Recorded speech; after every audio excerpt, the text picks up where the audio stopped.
Takže čo pre mňa znamená post? Tak v prvom rade by som povedal, že niekedy si možno ani neuvedomujem, že vôbec začal post. Že vlastne znamená to pre mňa, že bola popolcová streda, hej, začal sa post. Ale povedal by som, že nejak veľmi v posledných rokoch som to nejak veľmi nevnímal, možno keď som bol mladší, nejaké to odrieknutie si niečoho, nejaké sladkosti alebo tak.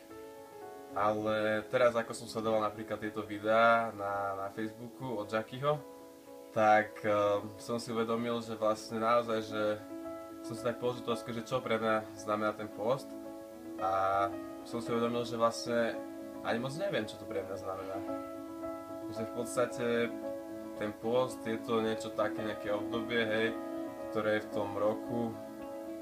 No ale čo to pre mňa znamená, možno, že potom je Veľká noc, hej, sa poriadne najem, že bude Biela sobota a tak ďalej, ale a presne to vo mne vyvolalo teda tú otázku, že naozaj sa teraz nad tým zamýšľam, že čo to pre mňa znamená a že možno premýšľam nad tým, že